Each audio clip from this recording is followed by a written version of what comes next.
నిజామాబాద్ జిల్లా ధర్పల్లి మండలం దుబ్బాక గ్రామంలో శనివారం ప్రాథమిక వ్యవసాయ సహకార సంఘం ఆధ్వర్యంలో వరి ధాన్యం కొనుగోలు కేంద్రాన్ని సర్పంచ్ సరోజనదేవి గంగాధర్ ఘనంగా ప్రారంభించారు.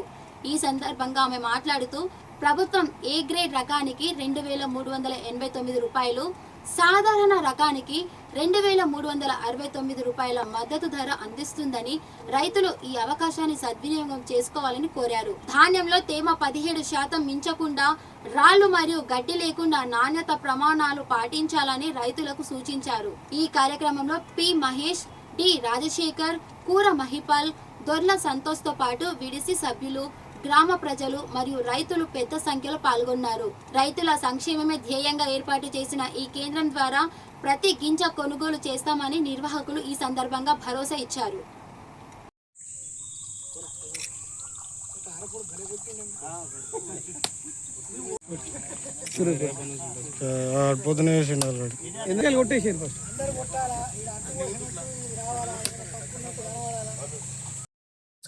నమస్కారం. ఈరోజు మనం ఈ కాంట్రాను స్టార్ట్ చేసుకున్న శుభపరిణామం. మరి ముఖ్యంగా అనివార్య కారణంలో అందరూ రాలేకపోయినారు. ఉన్న వాళ్ళతో సర్దుబాటు చేసుకొని ఈ కార్యక్రమాన్ని ఓపెన్ చేయడం జరిగింది. మరి ముఖ్యంగా విన్నపం, ఈ తూకం జోకే వాళ్ళకు ప్రత్యేకించి చెప్పడం ఏంటంటే, ఎవరిని కూడా మన వాళ్ళు అనుకోకుండా అందరినీ మన వాళ్ళే అనుకొని లైన్ ప్రకారం జోకుండి, ఎవరికి ఇబ్బంది చేయకుండా, కడుపు నింపుకోండి కానీ కక్కునేదాకా పని చేసుకోకుండా. ఏదైనా తింటే కడుపు నింపుకోండి కానీ కక్కునేదాకా చేయకుండా. ప్రజలు, రైతులు బాగా కష్టపడి వ్యవసాయం చేస్తున్నారు. మీ అందరికీ తెలుసు, ఇక్కడ రైతులు లేనోడు వాళ్ళు లేరు. మరి ముఖ్యంగా ప్రభుత్వం కూడా అన్ని విధాలుగా సహాయ సహకారాలు అందిస్తుంది. మనము ఉమ్మడి రాష్ట్రం ఉన్నప్పుడు వేరు, రాష్ట్రం వేరు అయింది కాబట్టి కొన్ని సమస్యలు ఉంటాయి. దాన్ని అధిగమిస్తూ కాంగ్రెస్ పార్టీ ఈనాడు ఈ కార్యక్రమాన్ని ముందుకు తీసుకెళ్తుంది. కానీ అందరి సహాయ సహకారాలు ఉంటే ముందుకెళ్తుంది. ఏ ఒక్కడి వలన కాదు. రేవంత్ రెడ్డి వలన ఏదో మంత్రం చేస్తే వచ్చే పైసలు లేవు.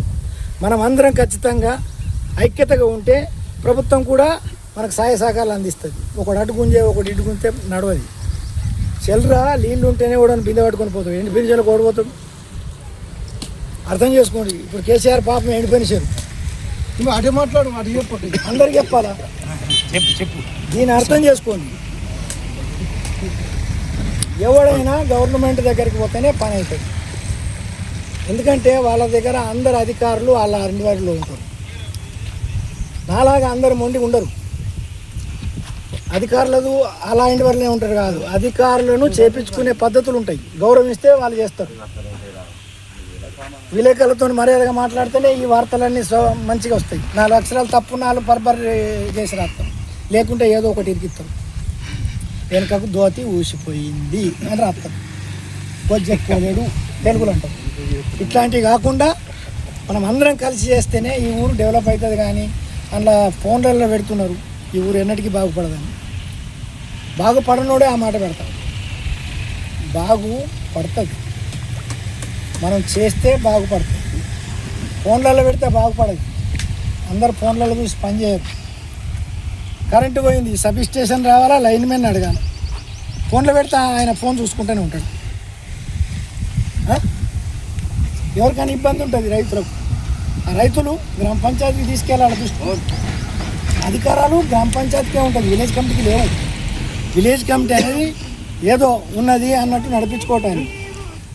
కాబట్టి గ్రామ పంచాయతీకే సర్వాధికారాలు ఉన్నాయి. ఇంతకుముందు లేకుండే. ప్రతి ఇందిరమ్మ ఇండ్ల మీద కూడా గ్రామ పంచాయతీకే అధికారం.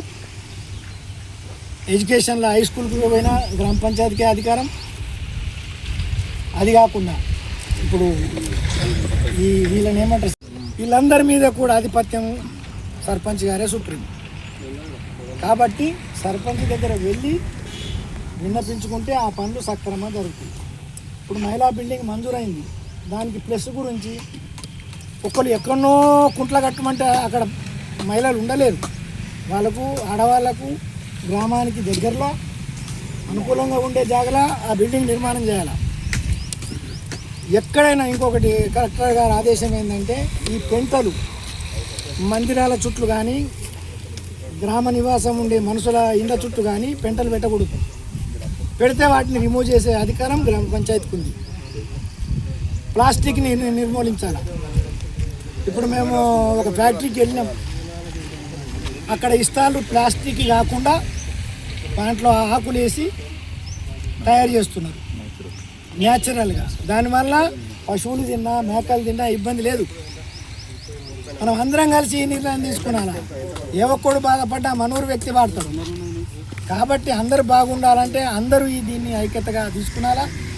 నీళ్లు ప్రతి ఒక్కడికి గవర్నమెంట్ నీళ్లు తాగటానికి ఇవ్వాలి, కానీ బట్టలు విందుకోవటానికి, బళ్ళు కడగటానికి, గొర్రెలు కడగటానికి, ట్రాక్టర్లు కడగటానికి అది ఇచ్చేది నల్లలు. తాగే నీరు మాత్రమే ఇస్తుంది. ఇవన్నీ వారి వారి ఇళ్లలో చేసుకునే పనులు ఇప్పుడు చాలా దగ్గర కనబడుతున్నాయి. నీళ్ళ కొరకు కొట్లాడుతున్నారు. కొట్లాడుకోకుండా ఏదైనా సమస్య ఉంటే గ్రామ పంచాయతీ దృష్టికి తీసుకురండి. ఇక్కడ జోకే వాళ్ళు కూడా ఎవరైనా ముందు కోసిన వాళ్ళు పక్క పెట్టి వెనుకోలే ముందు చూస్తున్నారు, దృష్టికి తీసుకురండి. అందరికీ సమానంగానే అధికారాలు ఇస్తున్నాం. ఎందుకంటే అందరు సమానంగా జరగాల. ఏ ఒక్కరు ముందు పుట్టలే. అందరం పుట్టిన భూమి మీద. మానవ జన్మ జంతువునాం నరజన్మ దుర్లభం అన్నారు. 84 లక్షల మనిషిగా పుట్టుడు దుర్లభం. పుట్టినందుకు మనం మనిషిగా కొంతన్న బతకాలి. దాన్ని అంటారు పాప భీతి, సంఘనీతి, దైవ ప్రీతి. దైవం అంటే కొద్దిగా ప్రీతి ఉండాలి. ఈయన దేవుడు ఉంటే చూసుకుంటా పోతాడు, మంచి కట్టిండని చేతులు అయితే ఎత్తడు మొక్కడు. అది కాదు. మనం రైతును సున్నం పూసి మైషాబాన్ని మొక్కుతున్నాం. గుడిని చూసి మొక్కలేం. మన జ్ఞానం ఇచ్చే బడిని చూసి మొక్కలేం. పంతులను గౌరవిస్తేనే పంతులను బెదిరిస్తున్నారు. ఇప్పుడు మీ పిల్లల్ని స్కూల్కి పంపండి. హై స్కూల్లో 35 మంది, 10 లక్షల జీతాల, 3 కోట్ల బిల్డింగ్లా. ఇది వాళ్ళు నష్టపోతారు. వీటికి సెంటర్ పోతుంది, ఎగ్జామ్ సెంటర్. మళ్ళీ ఎవరినో పిల్లలు ఎగ్జామ్ రాసి రాలి, అప్పుడు ఇబ్బంది కలగదా. కాబట్టి ఒక్కటే కార్యక్రమం కాదు. ఇవాళ అనుకోకుండా ఇక్కడ కలిసినాం కాబట్టి, అందరం ఉన్నాం కాబట్టి దీన్ని మీరు దృష్టిలో తీసుకోండి. మీరు కూడా ఇంట్లో అవకతవకలు ఏమన్నా ఉంటే ప్రజాప్రతినిధులకు తెలిసే విధంగా రాయండి. దీన్ని ముందుకు తీసుకెళ్ళండి, విజయవంతం నడిపించండి.